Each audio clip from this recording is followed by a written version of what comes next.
Hello everyone and good morning again. So हा होता 1.5 दिवसाचे गणपती आमच्या घरी.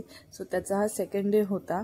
सेकंड डे उठून पण मला पटापट सगळं आवरून घ्यायचं होतं, कारण आज ना पाहुणे वगैरे येणार होते जास्त, मम्मीकडचे म्हणजे मामा वगैरे माझे येणार होते. सो त्याची तयारी चालली होती. सो भाजीची वगैरे माझी तयारी अर्धी झालीच होती. फक्त आता खीर बनवत होती मी प्रसादीसाठी, कारण काल शिरा बनवलेला.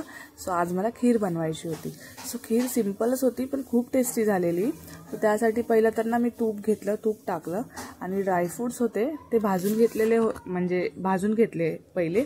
कारण ना आपण जेव्हा खीर वगैरे किंवा काही असं दुधाचं किंवा म्हणजे असं मिठाई टाईप्स वगैरे बनवतो, तुम्ही कसं प्रेफर करता माहिती नाही, पण मी ड्रायफ्रूट्स कापून आहे ना पहिले ना थोडेसे भाजून घेते. मग ते खूप असे क्रंची लागतात.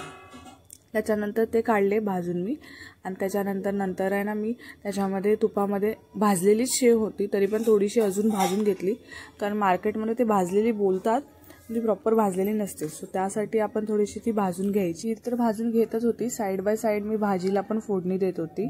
आणि तिथे तुम्ही बघू शकता सूरज माझी हेल्प करत होता भांडी वॉश करायला. सो इथे खूप लोकांचं असतं की लाईक माणसं कामं न करणार. अजून पण खूप घरांच्यात आहे जिथे पुरुष लोक कामं नाही करत, सगळ्या लेडीजच जास्त करतात. पण आता खूप जास्त मेंटॅलिटी बदलली पण आहे, जिथे सगळे हस्बंड आपल्या वाईफला हेल्प करतात. मोस्ट ऑफ द आपली जनरेशन, इवन आमच्या घरी माझे पप्पा पण हेल्प करतात मम्मीला. सो इथे मला ब्लेस्ड आहे की सूरज ऑलवेज हेल्प करतो सगळ्या गोष्टीला. सो माझं काम थोडं हलकं करणार, कारण बाकी सगळ्या बिझी होतं. सो नॉट नेसेसरी की त्या फ्री असल्या तरी पण त्यांनी जाऊन करायला पाहिजे होतं. सो तो माझी हेल्प करत होता तिथे, म्हणजे मला जास्त काम नको पडायला. सो त्याच्यानंतर ना खीर भाजून झाली माझी. त्याच तुपाच्या ह्याच्यामध्ये खीर भाजल्यावरती त्याच्यामध्ये मी 2 लिटर असं दूध टाकलं, गाईचं दूध, आणि ते मग व्यवस्थित मिक्स करून घेत होती. तुमच्या घरी मला सांगा की तुमच्या घरी पण असे हेल्प करतात का तुमचे हस्बंड किंवा भाऊ वगैरे, कारण ही हेल्प ना खूप जास्त आपल्याला चांगली वाटते. कारण आपण म्हणजे छोटी हेल्प जरी असेल ना तरी पण खूप जास्त हेल्पफुल असते आपल्यासाठी. तेवढं आपल्याला रिलीफ वाटतं, कारण सगळीच कामं एकदा आपल्यावरती पडली ना की खूप भार होतो. सो त्याच्यानंतर ना मी दूध टाकल्यानंतर त्याच्यामध्ये ना इलायची टाकले, इलायचीची आपण बारीक पूड करतो ना ती टाकले, आणि एकदम लिटल बिट आहे ना मी मीठ टाकलं, एकदम थोडा. त्याने टेस्ट चांगली येते. मिठाची टेस्ट नाही येत, पण ते असं मिक्स होऊन आहे ना ते छान लागतं.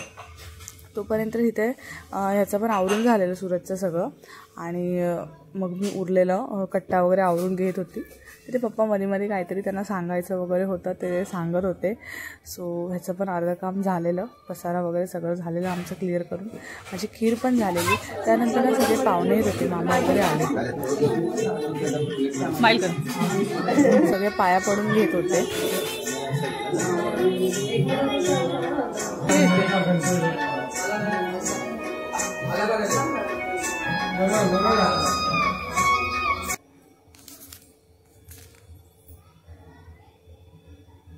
इथे आरती चालू केली आम्ही. बाकी सगळं आवरून झालं. मग प्रत्येकजण एक वेळा येऊन आरती घेत होतं. तुमच्या घरी पण असंच करतात का मला सांगा, कारण का एकच पर्सन कंटिन्यू आरती करतो. आम्ही सगळ्यांना आरती म्हणजे सगळ्यांना आरती घ्यायला आवडते देवाची, आणि स्पेशली गणपती बाप्पा आहे, सो आरती करायला सगळ्यांनाच आवडते. सो तसे थोडे आम्ही येऊन आरती करत होतो. सो सगळ्यांना ब्लेसिंग्स भेटतात व्यवस्थित. आणि इथे ना माझ्या हा मामी भावाचा मुलीचा मुलगा, म्हणजे माझा भाचा बोलतात ना, तो होता छोटूसा. सो त्याला पण आरती करायला दिली. नंतर मग वहिनीनी पण द्विजला घेऊन आरती करायला दिली, कारण ते छोटे आहेत, त्यांना नाही जमत आरती करायला तसं, किंवा घाबरतात, पण ते पण एक्सायटेड असतात, त्यांना करायचंच असतं. सो तसं करून मी त्याला आरती केली, आणि वहिनीनी मग द्विजला आरती करायला सांगितली. त्याचं नाव श्रमित आहे. नंतर मग इथे आमची आरती पण पूर्ण झाली. बघू शकता आरती संपत आलेली. आमचे गणपती बाप्पा खूप छान होते आणि खूप हॅपी होते, कारण ते हसत होते. गणपती बाप्पा आपल्याला ना कधीच वाईट किंवा दुःख असं देत नाहीत, नेहमी हॅपीनेस देतात.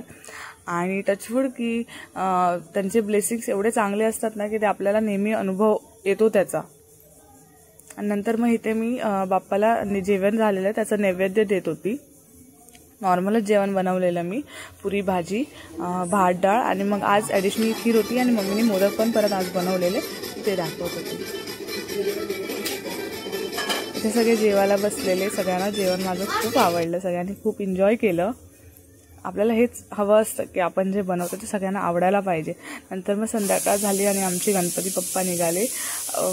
ॲक्च्युली बोलताना पण खूप भरून येतं, कारण जेव्हा गणपती बाप्पा जात असतात ना तेव्हा कोणालाच आवडत नाही. ते 1.5 दिवसाचे असू दे, 5 दिवसाचे असू दे, 10 दिवसाचे असू दे, ते नेहमी आपल्याला हवेशीच असतात की त्यांनी राहायला पाहिजे आपल्याकडे. पण ते राहू नाही शकत, कारण त्यांना पण त्यांच्या मम्मी पप्पाकडे जायचं असतं. सो असं करून आम्ही नेलं. इथे द्विज खूप मोठमोठ्याने गणपती बाप्पा ओरडत होता, बघा तुम्ही.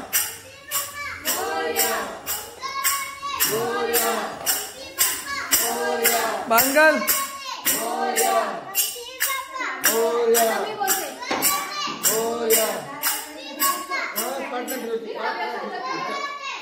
पाठ नाही फिरवायची.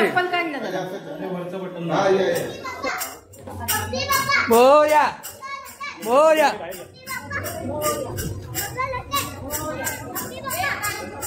चल ब्रदर.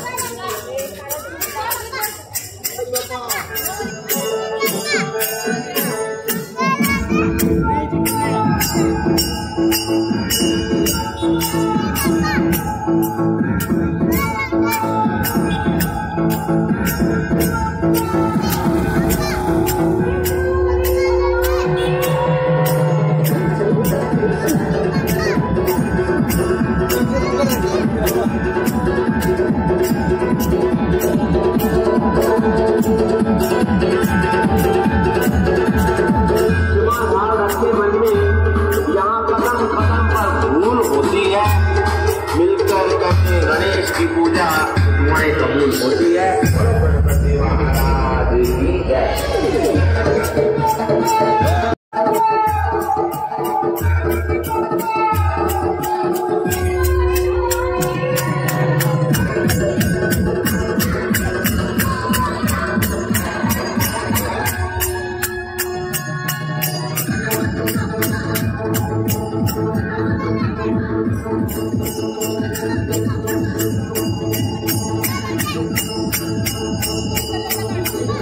देशापासून थोडी थोडी वो भाषा आंबे तुझवातून कोण पुरली आशा नरेंद्र लिंगाला पदपंकज लेशा जय देव जय देव.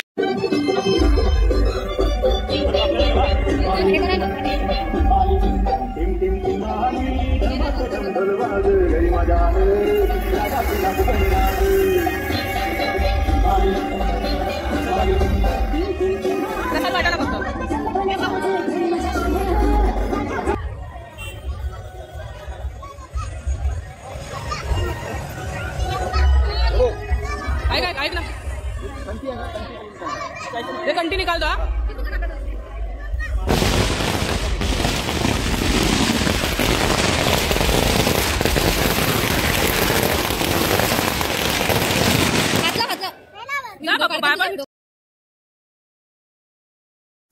सो असं होतं आमचं 1.5 दिवसाचं गणपती बाप्पांचं सेलिब्रेशन. गणपती बाप्पांना तुम्ही कितीही दिवस घरी ठेवा ते हवेशीच वाटतात.